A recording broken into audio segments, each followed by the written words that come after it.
computer. Chevron 1 is holding. Chevron 1 is locked in place.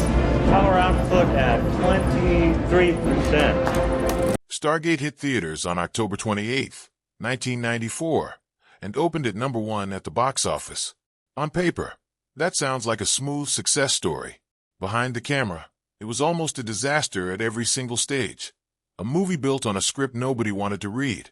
A portal effect invented in a garage. A leading man who nearly walked away twice. And a villain who almost got cut from his own film. This is the story of how Stargate actually got made, and why so much of what ended up on screen was one accident away from never happening at all.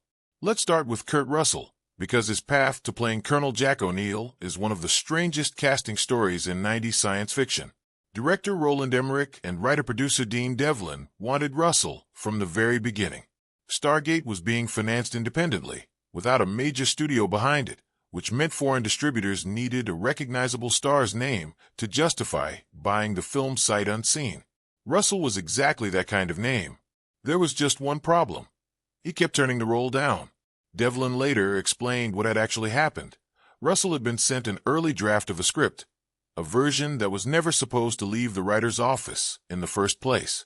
Every time producers came back to him with a new offer, he assumed it was more of the same material he'd already rejected. It wasn't until he finally read the real shooting script that his opinion flipped entirely. He realized the project wasn't the mess he thought it was, and that single misunderstanding very nearly cost the franchise its lead actor before a single frame was shot. Once Russell signed on, his paycheck became one of the film's most talked about numbers. He was paid $7 million, roughly double what he'd made on previous films, out of a total production budget of $55 million. For an independently financed science fiction movie in the early 90s, that was an enormous bet on one actor's box office pull, but the producers needed his name to secure international sales, and it worked. James Spader had a very different relationship with the material. Cast as Dr. Daniel Jackson, Spader openly admitted the script was rough, and said the roughness was actually part of what drew him to it. It fascinated him in a strange way, even as it frustrated him. Unlike Russell, who treated the job as a paycheck and moved on, Spader kept pushing back on dialogue he thought was weak, clashing with both Emmerich and Devlin over specific lines. That tension eventually boiled over during production, when Spader refused to leave his trailer until certain pages were rewritten. The set ground to a halt. Cast and crew waited around while Devlin and Emmerich scrambled to rework scenes fast enough to keep shooting. Russell, frustrated by the delay, went straight to Spader's trailer to find out what was going on. According to Devlin, the exchange got heated, and Russell essentially told him that of course the dialogue is rough. That's the price of a seven-figure paycheck. It's a quick, blunt line, but it captures the entire gap between how the two actors approached the job. Money pressure wasn't just a subplot for the cast. It shaped the entire production. No major studio wanted anything to do with Stargate. Science fiction was considered a bad bet at the time, and multiple studios passed on the project outright. Emmerich and Devlin ended up financing the $55 million budget independently, which meant every day of delay, including Spader's trailer standoff, was a direct financial risk with no studio safety net behind it.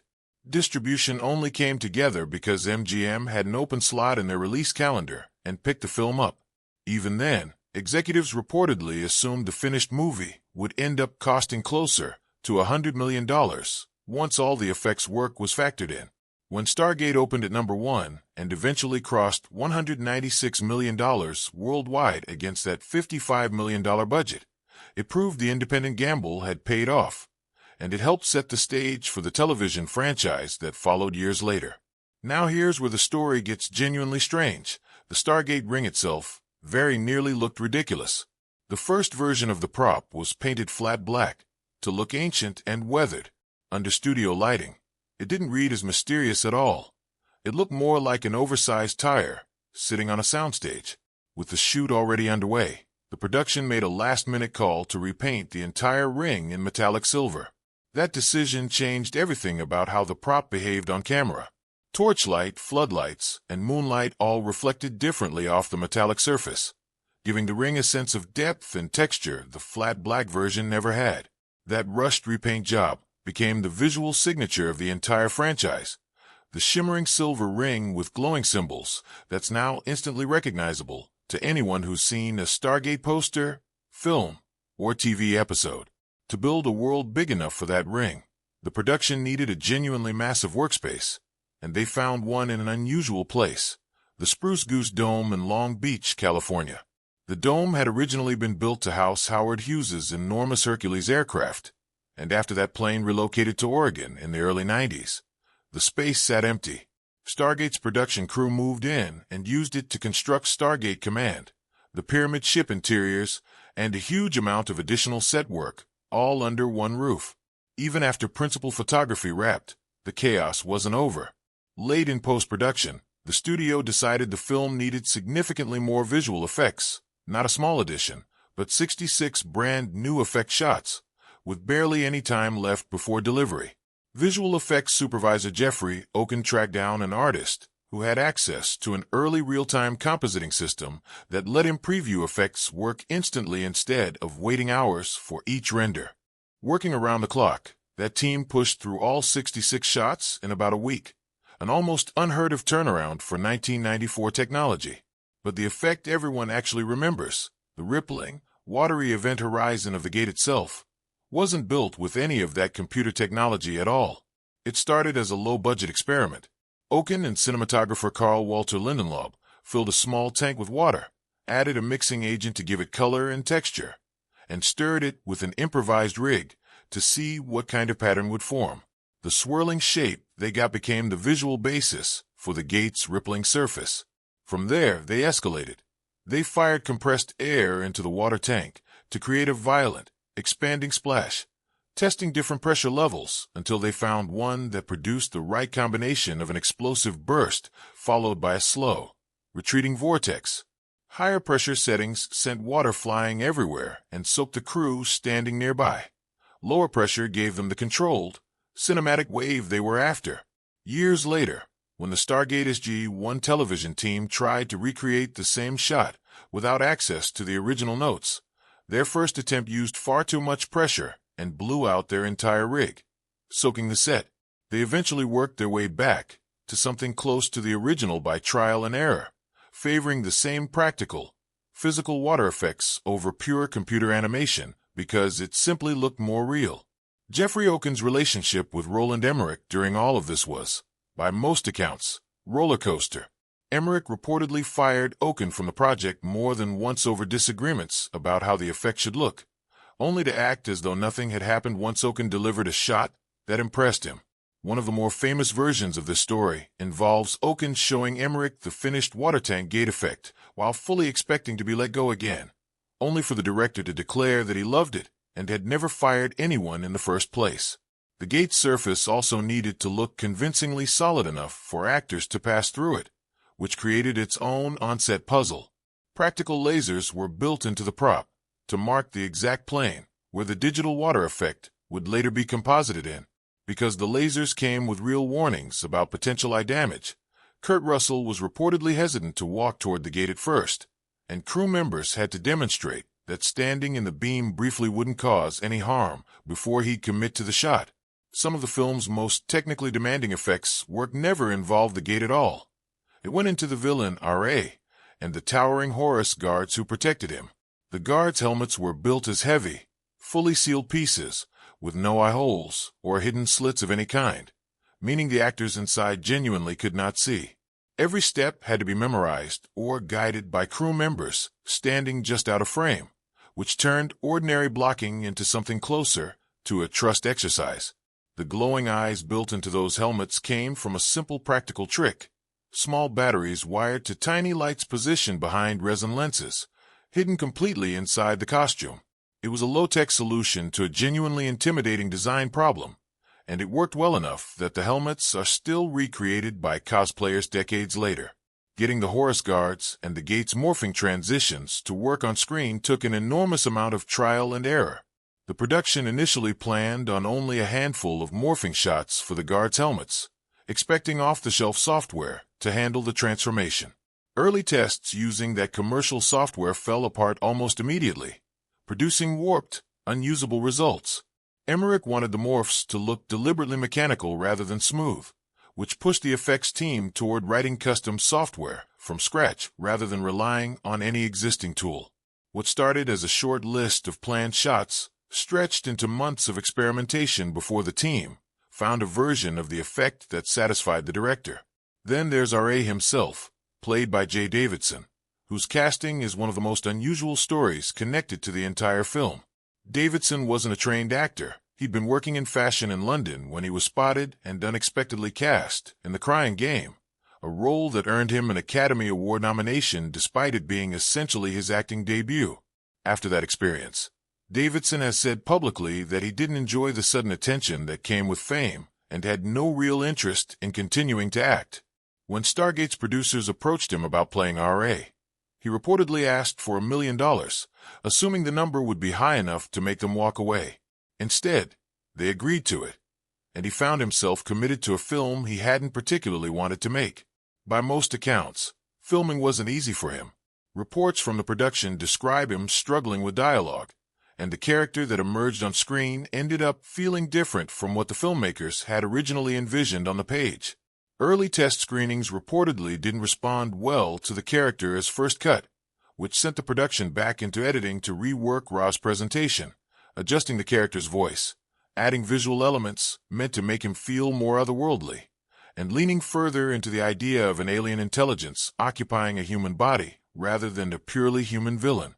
That shift in the edit is part of why R.A. ended up feeling so different from a conventional antagonist, and it became a foundational piece of the mythology that later carried into the television series. Whatever difficulties existed behind the scenes, the costume work built around the character was some of the most elaborate in the film. Designer Joseph Porro created multi-piece outfits combining velvet robes, metallic and leather panels etched with Egyptian-inspired symbols, and an oversized headdress set with stones, all assembled from several separate components for every scene.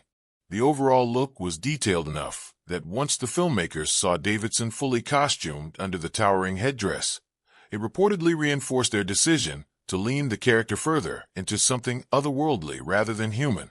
The desert scenes brought their own set of problems, most of them tied directly to the environment itself.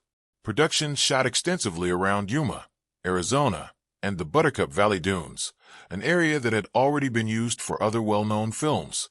Temperatures during the shoot regularly climbed past 100 degrees Fahrenheit, hot enough to affect equipment and cause real heat exhaustion among cast and crew. To manage a crowd scene the budget couldn't fully cover with paid extras, the production reportedly built simple stand-in figures dressed in robes and placed them in the background alongside the real performers up front, stretching the size of the crowd without the cost of hiring hundreds of additional people. Miniature building work and matte paintings filled in the rest of the alien city, blended together with the real desert location to create a world that looked far larger and more expensive than the budget actually allowed. The film's score deserves its own mention in this story, because composer David Arnold was still relatively unknown when he took on Stargate, and the assignment turned out to be a launching pad for his career. His sweeping, Egyptian-influenced orchestral score helped sell the illusion that this was a much bigger, more expensive production than its budget actually allowed, and it's often cited as one of the reasons the film's sense of scale works as well as it does. Arnold went on to score a string of major blockbusters afterward, including several entries in the James Bond franchise, and Stargate is frequently pointed to as the project that put him on that path. The cast list also hides a genuinely surprising bit of trivia for anyone watching the film today. One of the actors buried inside a Horus Guard costume, fully covered by the helmet and armor, was a young Ji Min-hoon Soo, years before he became a recognizable leading man in his own right. Because the costume completely obscured his face, most audiences at the time had no idea they were watching a future Academy Award nominee move through the background of a desert battle scene, guided blindly by crew members just out of frame. It's also worth remembering just how primitive the available technology actually was in 1994, because it makes the finished film's effects work even more impressive in hindsight. This was still the photochemical era of filmmaking, actual film stock, optical printers, and labs handling color timing by hand, with none of the instant digital playback or real-time rendering that effects crews take for granted today. Some of the more complex composite shots, like the wormhole travel sequence inside the gate, reportedly took roughly a month of rendering time on the computers available at the studio, with the effects team only able to check still frames and rough diagrams while the machines worked through the calculations overnight. Every layer of miniature work, matte painting, and optical compositing had to be planned and executed with far less room for error than a modern digital pipeline would allow, which makes the fact that the production hit its release date at all fairly remarkable. None of this happened in a vacuum either. Emmerich and Devlin didn't just want to make one Stargate movie. They had a trilogy in mind from the very beginning, before the first film had even proven itself at the box office. The plan never came together the way they originally hoped, partly because of how the production and distribution deal was structured, and it would take years and an entirely different creative team before Stargate's story continued at all. This time not on the big screen, but as the long-running television series Stargate SG-1, which picked up many of the ideas the film had only begun to explore and built an entire mythology around them. Distribution itself carried its own layer of tension, because Stargate had been financed independently rather than backed by a major studio from the start. Its eventual distributor, MGM, wasn't guaranteed to work with the production at all. The deal only came together because MGM happened to have an open slot in their fall release calendar that needed filling, and Stargate landed in it. That timing turned out to matter enormously. The film opened in late October of 1994 to the biggest fall debut of that year, a result that surprised many of the same executives who had doubted the project could be completed within its stated budget in the first place. Looking back at all of it now, what's striking is how many separate points of near failure this single production survived. A wrong script almost cost the film its lead actor. A prop that looked like an oversized tire almost became the permanent design of its most iconic image. A blind, fully sealed costume design turned ordinary, walking into a genuine safety concern. A reluctant, first-time film actor nearly derailed the villain's entire characterization before editors reshaped the character in post-production. Any one of these problems, handled slightly differently, could have sunk the movie outright. Instead, Stargate opened at number 1, grossed nearly 4 times its production budget worldwide, and quietly built the foundation for a franchise that's still expanding decades later. Everything about Stargate, the wrong script that almost lost its lead actor, the tire-colored ring that got repainted at the last minute, the garage water tank experiment that became the film's signature effect, the reluctant villain who nearly got recut out of his own character arc, points to the same thing. This was a movie built almost entirely on improvisation, stubbornness, and a handful of people refusing to let the whole thing fall apart. It shouldn't have worked as well as it did, and yet it became successful enough to launch one of science fiction's longest-running franchises. Sometimes the strangest productions are the ones that end up defining a genre.